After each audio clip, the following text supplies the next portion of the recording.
قال لي رسول الله صلى الله عليه وسلم Shaddad ইবনে আউস বলেন, আল্লাহর নবী আমাকে বললেন, হে শাদ্দাদ। আচ্ছা, এবার বলেন, শাদ্দাদ ইবনে আউস কি এখন আছে? নাই। কিন্তু শাদ্দাদ ইবনে আউস কি নবীজি যেই কথাগুলো বললেন সেই কথাগুলো এখনো পৃথিবীতে আছে। এবার শাদ্দাদ নাই, মনে করতে হবে নবীজি আমারে বলতেছেন, হে সিলেটের মানুষ, হে অমুক, হে অমুক, ইযা রাআইতান নাস ক্বাদ ইকতানাজুদ যাহাবা ওয়াল ফিদ্দা, তুমি যখন দেখবা মানুষ স্বর্ণ রূপা জমা করার পিছনে দৌড়ায়, নবীজি সাহাবীরে বলতেছে, তুমি যখন দেখবা মানুষ স্বর্ণ রূপা জমা করার পিছনে খুব দৌড়ঝাঁপ করতেছে, প্রতিযোগিতা। ওনার একজন ছেলে লন্ডন গেলেন, সে 2 জন পাঠানোর মেহনত করে। তার একজন কানাডায়, তো সে 3 জনের পাঠানোর মেহনত করে। তার 70 লক্ষ টাকার ব্যবসা, তো আরেকজন চিন্তা করে না আমার 80 লক্ষ টাকা হতে হবে। আজকে 30,000 টাকা ইনকাম, চিন্তা করে আগামীকালকে 60 হতে হবে, আগামী মাসে আমাকে 1 লাখ হতে হবে। এই ধরনের মন মানসিকতা যখন মানুষের মধ্যে খুব বেশি সয়লাভ হবে, শাদ্দাদ আমি রসুল তোমাকে বলে দিচ্ছি, তুমি তখন আমার বলে দেওয়া কয়েকটা কালিমাকে আঁকড়ে ধরবে। সুবহানাল্লাহ বলে। সেই কালিমা? 1 নাম্বার, আল্লাহর রসুল বলেন, ফাকনিজ হাউলা ইল কালিমাত, তুমি এই কালিমাগুলো তোমাকে দিয়ে গেলাম, এগুলো ধরবা, এগুলো সঞ্চয় করবা, জমা করবা। 1 নাম্বার, আল্লাহুম্মা ইন্নী আসআলুকাস সুবাতা ফিল আমর, আল্লাহ আমাকে দ্বীনের উপরে অটলতা দান করেন। বলেন আমিন।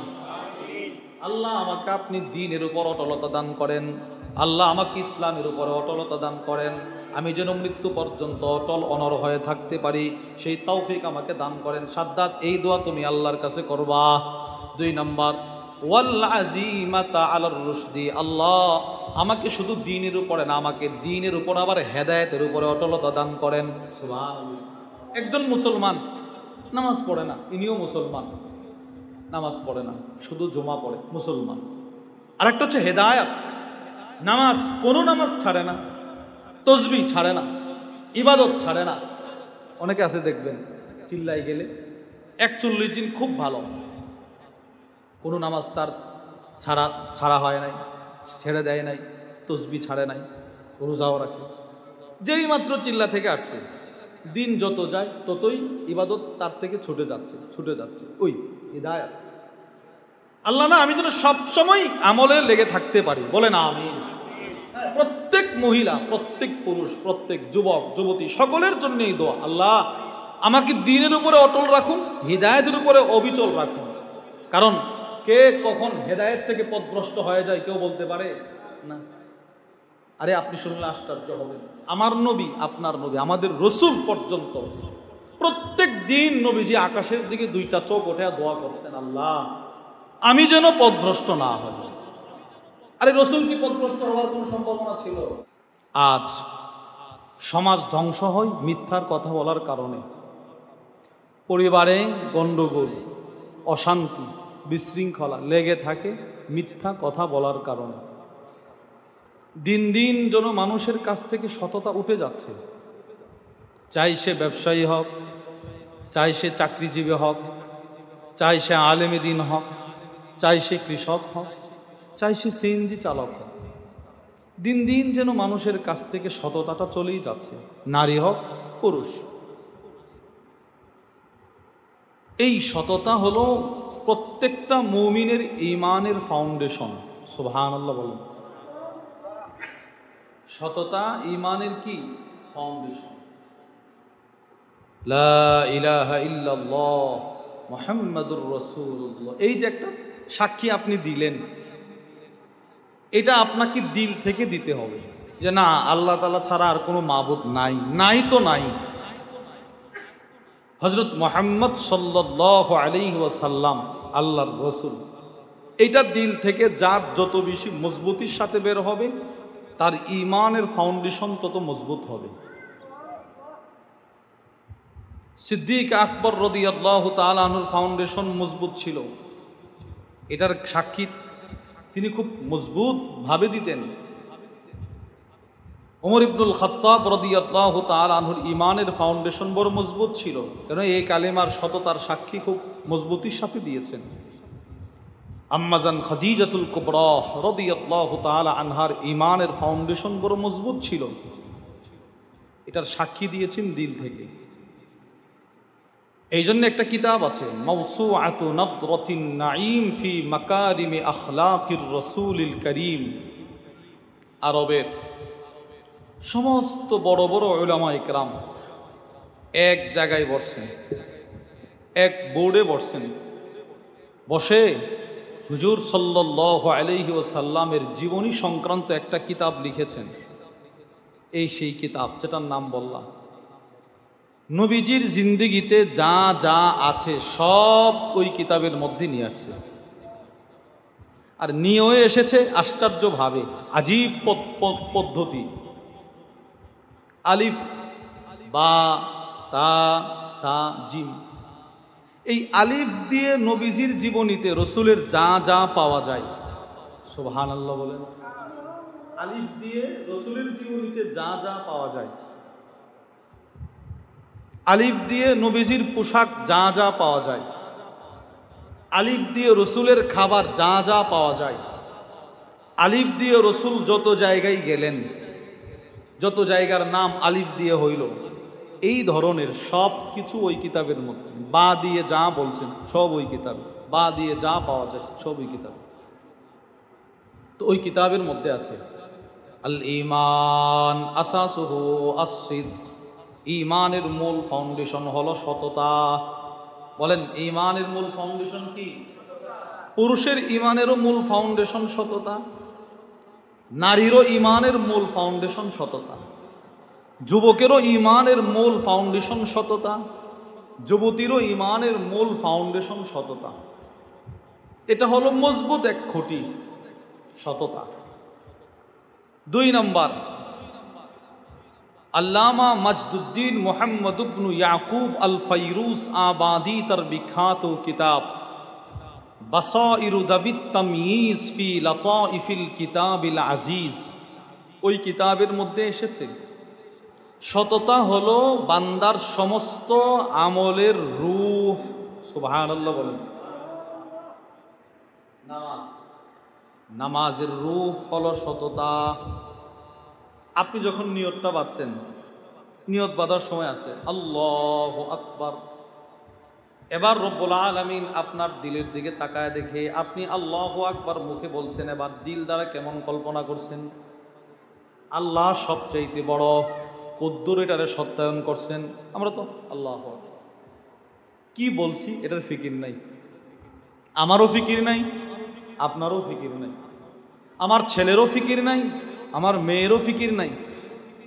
আমি যে নামাজ পড়তেছি কদ্দুর সততা আছে, আমি তো পড়তেছি জান্নাত আছে, জান্নাতে এই দিবে সেই দিবে, এটা কদ্দুর ভাবছি, ভেবে ভেবে কতটুক সত্যায়ন করছি।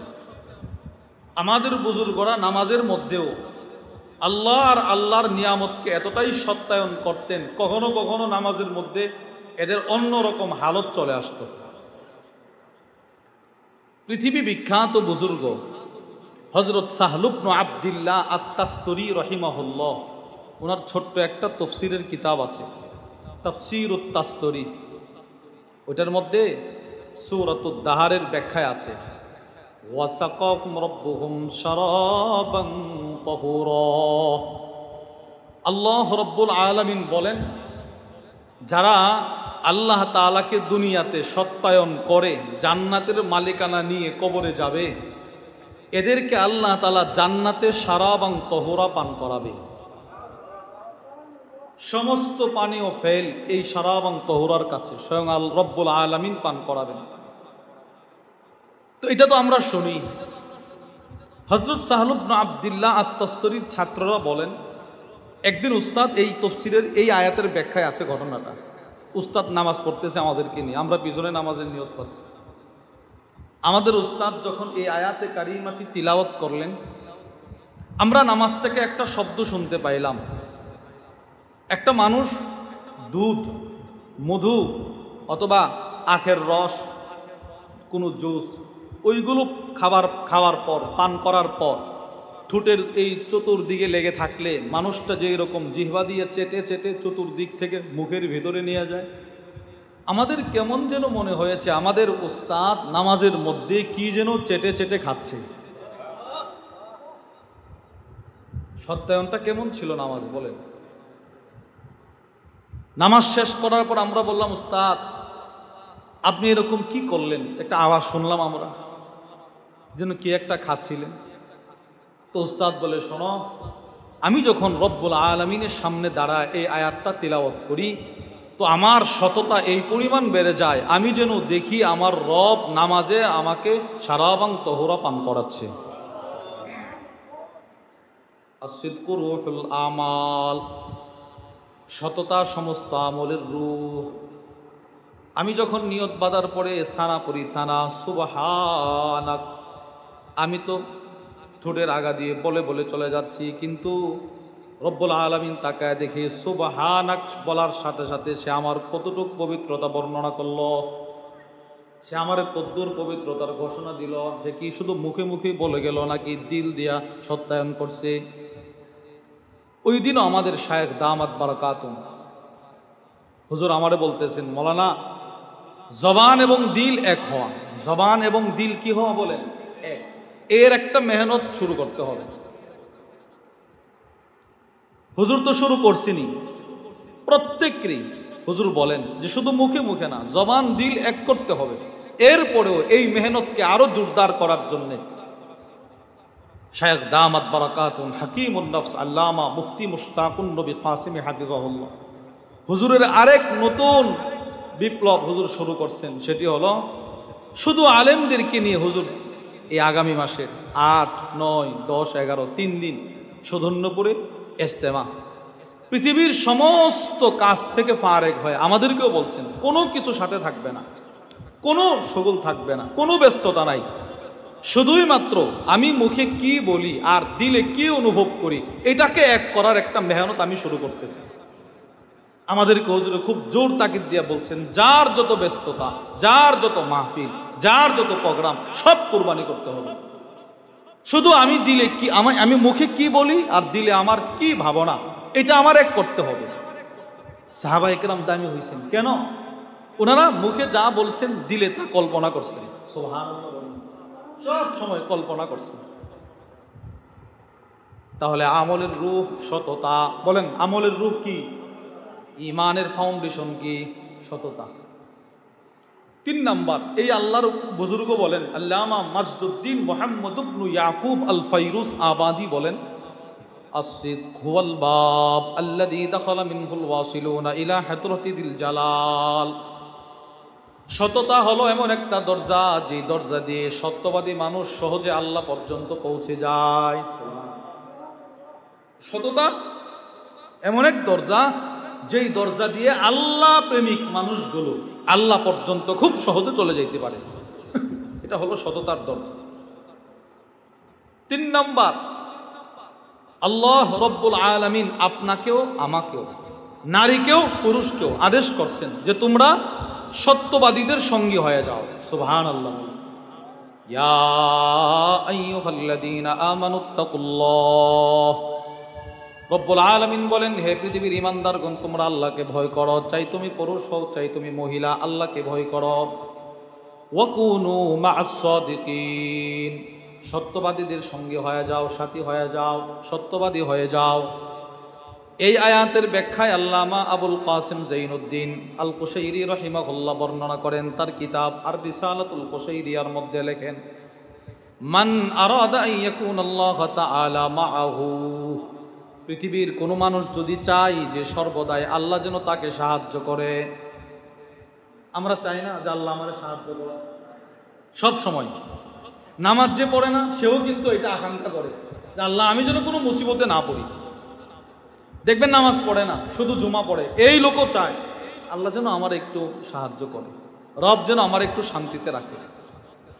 তো তিনি বলেন, মান আরাদা আন ইয়াকুনাল্লাহ তাআলা মাআহু ফালিয়ালজামিস সিদকা, পৃথিবীর যেই পুরুষটা চায় যে আল্লাহ তাকে সাহায্য করক, যেই মহিলা এই কামনা করে রব আমাকে সাহায্য করক, রব আমার সঙ্গী হয়ে যাক, আমার ছেলেটা বিদেশ, আমার ছেলেটার সঙ্গে রব হয়ে যাক, ছেলে বিদেশ, বাবাও বিদেশ নাই, মাও বিদেশ নাই, ছেলেটা একা একা চলাফেরা করে, কখনো 30 তালা, কখনো 25 তালা, কখনো বা 40 তলার উপরে কাজ করে, যারা বিদেশে যায় এরা কিন্তু আরামে থাকে না, বড় কষ্ট করে, অনেক কষ্ট করে। বাড়িতে থাকলে হয়তো সারাদিন কাজ করে মাগরিবের সময় বাড়িতে আসলে মায়ের চেহারা দেখতো, বাবার চেহারা দেখতো। ওখানে মাও নাই, বাবাও নাই। পৃথিবীর সব মা বাপ কিন্তু দোয়া করে, আল্লাহ ছেলেটার কেউ নাই, তুমি তার সঙ্গী হয়ে যাও। এবার আল্লাহ আমাকে সেইরি বলেন, যে মানুষগুলো এই আশা আকাঙ্ক্ষা কামনা করে যে আল্লাহ আমার ছেলেটার সঙ্গী তুমি হয়ে যাও, আল্লাহ আমার মেয়েটার জন্য একটা উত্তম পাত্রের ব্যবস্থা আপনি করে দেন, আল্লাহ আমার ছেলেটার জন্য একটা উত্তম পাত্রীর ব্যবস্থা আপনি করে দেন। তিনি বলেন ওই মা, ওই বাপ, ওই মানুষটা যেন সততার গুণে গুণান্বিত হয়ে যায়। সুবহানাল্লাহ। সে যেন সবসময় সত্য কথা বলে। বলেন সত্য কথা, বলেন সত্য কথা, সৎভাবে চলা, সৎ পথে চলা, এই সিফত যেন সে অর্জন করে। যদি সে অর্জন করতে পারে, প্রতিটা কদমে কদমে রব তাকে সাহায্য করবেন। 3টা কথা বলছি। 1 নাম্বার, ইমানের ফাউন্ডেশন কিসের উপর? মুখস্থ করেন, ইমানের ফাউন্ডেশন কিসের উপর? 2 নাম্বার, সমস্ত আমলের রূহ কি? সততা। 3 নাম্বার, আল্লাহ রব্বুল আলামিন সত্যবাদী হওয়ার জন্য কি করছেন? আদেশ করছেন। 4, হুজুর সাল্লাল্লাহু আলাইহি ওয়াসাল্লাম সাহাবাদেরকে ওসিয়ত করছেন। নবীজি যখন যেই সাহাবীকে ওসিয়ত করছেন তখন সে ছিল তার মুখাতাব। পরবর্তীতে যখন যে সেই ওসিয়তটা শুনবেন সে হবে তার মুখাতাব। বলেন মুখাতাব, বলেন বলেন সবাই বলেন মুখাতাব। এর অর্থ হলো সংবোধিত ব্যক্তি, যাকে উদ্দেশ্য করে বলা হয় শ্রোতা। হুজুর সাল্লাল্লাহু আলাইহি ওয়াসাল্লাম আজ থেকে 1500 বছর পূর্বে এক সাহাবীকে একটা কথা বলছেন। এটা কিন্তু হাদিস হয়ে গেছে, সাহাবী চলে গেছে দুনিয়া থেকে। আমাদের নবীও দুনিয়ার সফর শেষ করছেন, বাদ বাকি নবীজির হাদিস দুনিয়াতে আছে না নাই? তো এখন এগুলো কার জন্য? যখন যে শুনবে তার জন্য। সুবহানাল্লাহ। নবীজির হাদিস যখন যে শুনবে তার জন্য। মনে করতে হবে নবীজি এই মুহূর্তে আমারে বলে গেছে এই কথা। আবু দাউদ শরীফের বর্ণনা, সিলসিলাতুল আহাদিসিস সহিহারও বর্ণনা। ওয়া আন শাদ্দাদ ইবনে আউস রাদিয়াল্লাহু তাআলা আনহু قال, হযরত শাদ্দাদ ইবনে আউস থেকে বর্ণিত, তিনি বলেন قال لي رسول الله صلى الله عليه وسلم, শাদ্দাদ ইবনে আউস বলেন আল্লাহর নবী আমাকে বললেন, হে শাদ্দাদ। আচ্ছা এবার বলেন, শাদ্দাদ ইবনে আউস কি এখন আছে? নাই। কিন্তু শাদ্দাদ ইবনে আউস কি নবীজি যেই কথাগুলো বললেন সেই কথাগুলো এখনো পৃথিবীতে আছে। এবার শাদ্দাদ নাই, মনে করতে হবে নবীজি আমারে বলতেছেন, হে সিলেটের মানুষ, হে অমুক, হে অমুক, ইযা রাআইতান নাস ক্বাদ ইকতানাজুদ যাহাবা ওয়াল ফিদ্দাহ, তুমি যখন দেখবা মানুষ স্বর্ণ রূপা জমা করার পিছনে দৌড়ায়। নবীজি সাহাবীরে বলতেছে, তুমি যখন দেখবা মানুষ স্বর্ণ রূপা জমা করার পিছনে খুব দৌড়ঝাঁপ করতেছে, প্রতিযোগিতা করতেছে, প্রতিযোগিতা। ওনার একজন ছেলে লন্ডন গেলেন, সে 2 জন পাঠানোর মেহনত করে। তার একজন কানাডায়, তো সে 3 জনের পাঠানোর মেহনত করে। তার 70 লক্ষ টাকার ব্যবসা, তো আরেকজন চিন্তা করে না আমার 80 লক্ষ টাকা হতে হবে। আজকে 30,000 টাকা ইনকাম, চিন্তা করে আগামীকালকে 60 হতে হবে, আগামী মাসে আমাকে 1 লাখ হতে হবে। এই ধরনের মন মানসিকতা যখন মানুষের মধ্যে খুব বেশি সয়লাভ হবে, শাদ্দাদ আমি রসুল তোমাকে বলে দিচ্ছি, তুমি তখন আমার বলে দেওয়া কয়েকটা কালিমাকে আঁকড়ে ধরবে। সুবহানাল্লাহ। কি সেই কালিমা? 1 নাম্বার, আল্লাহর রসুল বলেন ফাকনিজ হাউলাইল কালিমাত, তুমি এই কালিমাগুলো তোমাকে দিয়ে গেলাম, এগুলো ধরবা, এগুলো সঞ্চয় করবা, জমা করবা। 1 নাম্বার, আল্লাহুম্মা ইন্নী আসআলুকা সুবাতা ফিল আমর, আল্লাহ আমাকে দ্বীনের উপরে অটলতা দান করেন। বলেন আমিন। আল্লাহ আমাকে আপনি দ্বীনের উপর অটলতা দান করেন, আল্লাহ আমাকে ইসলামের উপরে অটলতা দান করেন, আমি যেন মৃত্যু পর্যন্ত অটল অনর হয়ে থাকতে পারি, সেই তৌফিক আমাকে দান করেন। শাদ্দাদ এই দোয়া তুমি আল্লাহর কাছে করবা। 2 নাম্বার, ওয়াল আযীমাতা আলার রুশদি, আল্লাহ আমাকে শুধু দ্বীনের উপরে না, আমাকে দ্বীনের উপর আবার হেদায়েতের উপরে অটলতা দান করেন। সুবহানাল্লাহ। একজন মুসলমান নামাজ পড়ে না, ইনিও মুসলমান, নামাজ পড়ে না, শুধু জুমা পড়ে, মুসলমান। আরেকটা হচ্ছে হেদায়েত, নামাজ, কোনো নামাজ ছাড়ে না, তসবিহ ছাড়ে না, ইবাদত ছাড়ে না। অনেকে আছে দেখবেন চিল্লাই গেলে 41 দিন খুব ভালো, কোনো নামাজ তার ছাড়া হয় নাই, ছেড়ে দেয় নাই, তসবি ছাড়ে নাই, রোজাও রাখে। যেই মাত্র চিল্লা থেকে আসছে, দিন যত যায় ততই ইবাদত তার থেকে ছুটে যাচ্ছে। ওই হিদায়াত আল্লাহ না আমি যেন সবসময় আমলে লেগে থাকতে পারি, বলে না আমি। প্রত্যেক মহিলা, প্রত্যেক পুরুষ, প্রত্যেক যুবক যুবতী সকলের জন্যই দোয়া, আল্লাহ আমাকে দ্বীনের উপরে অটল রাখুন, হিদায়াতের উপরে অবিচল রাখুন। কারণ কে কখন হেদায়েত থেকে পথভ্রষ্ট হয়ে যায় কেউ বলতে পারে না। আরে আপনি শুনলে আশ্চর্য হবেন, আমার নবী, আপনার নবী, আমাদের রসুল পর্যন্ত প্রত্যেক দিন নবীজি আকাশের দিকে দুইটা চোখ ওঠে দোয়া করতেন, আল্লাহ আমি যেন পথভ্রষ্ট না হই। আরে রসুল কি পথভ্রষ্ট হওয়ার কোন সম্ভাবনা ছিল? বলে না কথা, সম্ভাবনা ছিল। সমস্ত পথভ্রষ্ট মানুষকে 1500 বছর পূর্বে আইসা মক্কার জমিনে বসে বসে গোটা আলমের মানুষকে হেদায়েতের বাতি জ্বালায় দিয়েছে।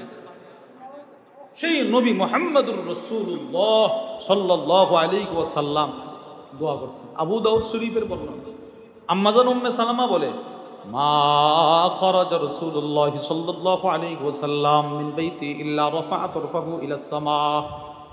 আম্মাজান বলেন, আল্লাহর রসুল যখনই আমার ঘর থেকে বের হইতেন তখন নিজের দুইটা চোখ আকাশের দিকে উঠাইতেন, এইভাবে আকাশের দিকে তাকাইতেন, তাকায় দোয়া করতেন, আল্লাহ আল্লাহ আমি আপনার কাছে ভিক্ষা চাই, আল্লাহুম্মা ইন্নী আউযু বিকা মিন আন আযিল্লা আও উযাল। আল্লাহ আমি কাউকে পথভ্রষ্ট করা থেকে, নিজে পথভ্রষ্ট হওয়া থেকে আপনার কাছে আশ্রয় চাই। সুবহানাল্লাহ। যেই নবীজির পথভ্রষ্ট হওয়ার কোনো সম্ভাবনা নাই সেই রসুল প্রতিদিন আল্লাহর কাছে দোয়া করতেন। আর আমি সকালে পথভ্রষ্ট, বিকালে পথভ্রষ্ট, জোহরে পথভ্রষ্ট, 1 ঘন্টা আগে পথভ্রষ্ট, 1 ঘন্টা পরে পথভ্রষ্ট, এমন কথা বলে ফেললাম ইমান চলে গেল, এমন কাজ করে ফেললাম ইমান দুর্বল হয়ে গেল, এমন জিনিস খেয়ে ফেললাম ইমান দুর্বল হয়ে গেল। এরপরেও আমি কোনোদিন রবের কাছে দোয়া করি না, আল্লাহ আমাকে মৃত্যু পর্যন্ত হেদায়েতের উপরে রাখেন, করি না।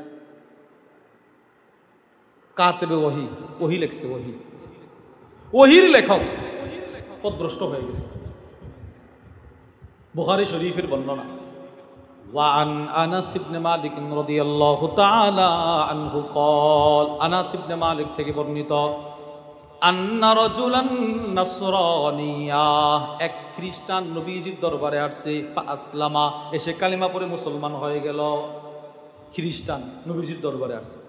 এবার নবীজির সহবতে থাকতে রসুলের সহবতে থাকতে ফাকারা সূরাতুল বাকারা ওয়া আলা ইমরান, কোরআনের সবচেয়ে বড় বড় দুইটা সূরা, সূরা বাকারা, সূরা আলে ইমরানটা মুখস্থ করে ফেলল।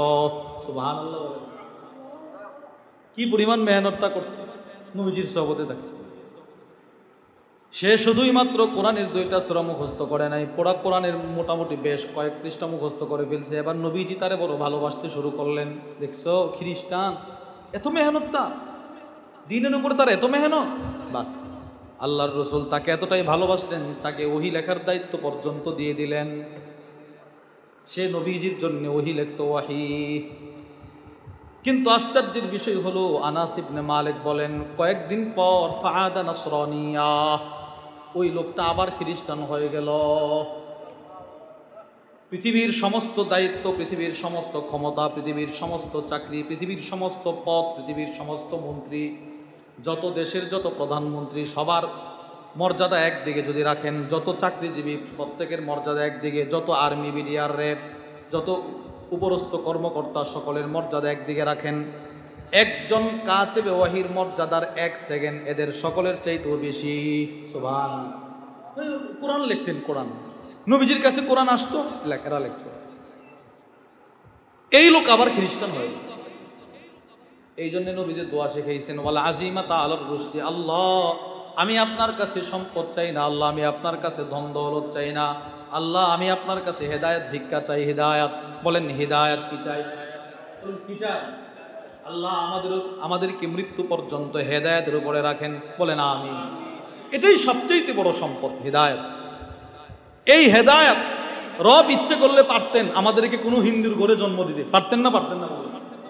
আমাদের হযরত ওয়ালা দামাত বরক, এই হুজুর গতকালকেও এক মাহফিলে বলছেন কাজ করে, যে এটা যে কত বড় নিয়ামত যে আপনি জন্মের পরে মুখ দিয়ে লা ইলাহা ইল্লাল্লাহ পড়তে পারছেন।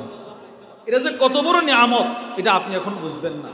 কখন বুঝবেন? যেদিন দুইটা চোখ বন্ধ হবে, কবরে শোয়া দিবে, তখন বুঝবেন কত বড় নিয়ামতটা যে আপনি পাইছেন। তো সদা সর্বদা হিদায়াতের উপরে থাকার জন্য দোয়া করা নবীজি সাহাবীরে শিখাই দিয়েছে। এবার 3 নম্বর রাসূল বলে, তুমি আল্লাহর কাছে দোয়া করবা, আল্লাহ আসআলুকা লিসানান সাদিকা, আল্লাহ আমি দ্বীনের উপর অটল থাকতে চাই, হিদায়াতের উপর অটল থাকতে চাই। আল্লাহ হিদায়াতের উপর অটল থাকলে হবে না, আপনি আমাকে দয়া করে একটা সত্য জবান দিয়ে দেন। সুবহানাল্লাহ। আল্লাহ আমি আপনার কাছে একটা সত্য জবান ভিক্ষা চাই।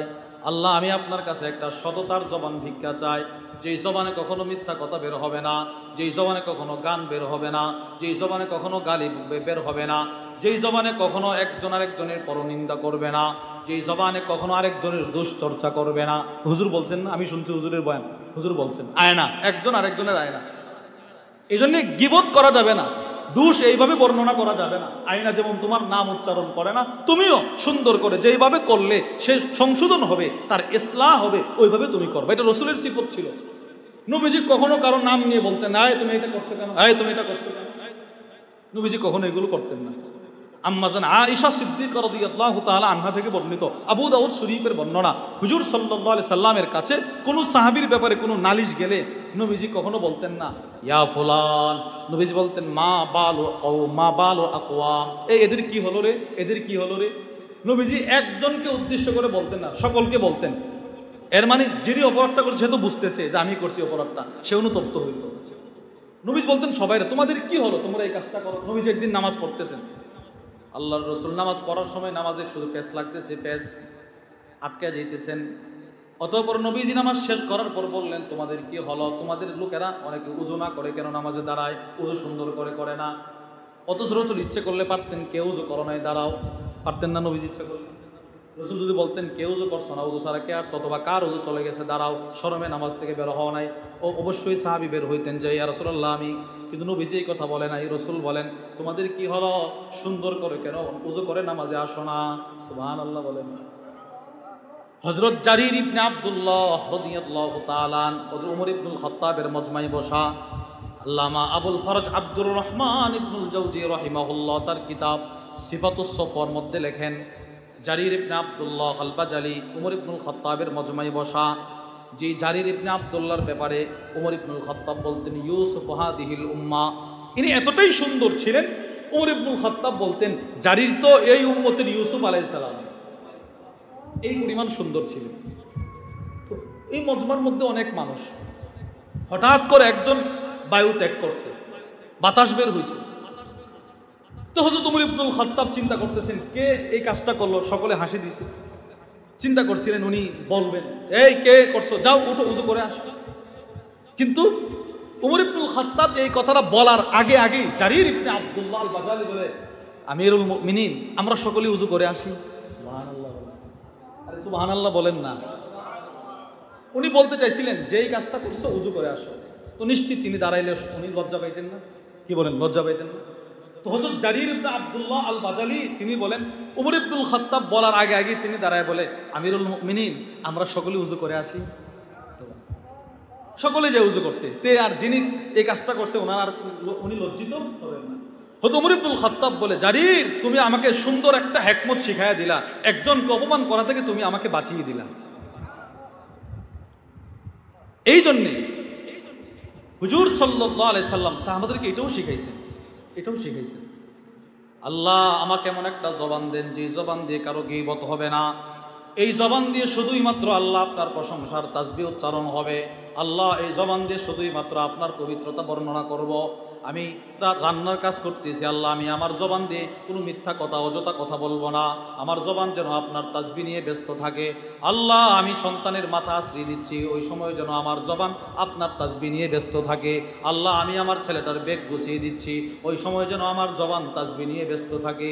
সুবহানাল্লাহ সুবহানাল্লাহ সুবহানাল্লাহ সুবহানাল্লাহ সুবহানাল্লাহ সুবহানাল্লাহ সুবহানাল্লাহ সুবহানাল্লাহ সুবহানাল্লাহ সুবহানাল্লাহ সুবহানাল্লাহ আলহামদুলিল্লাহ আলহামদুলিল্লাহ আলহামদুলিল্লাহ আলহামদুলিল্লাহ আলহামদুলিল্লাহ আলহামদুলিল্লাহ আলহামদুলিল্লাহ আলহামদুলিল্লাহ আলহামদুলিল্লাহ আলহামদুলিল্লাহ আল্লাহু আকবার আল্লাহু আকবার আল্লাহু আকবার আল্লাহু আকবার আল্লাহু আকবার আল্লাহু আকবার আল্লাহু আকবার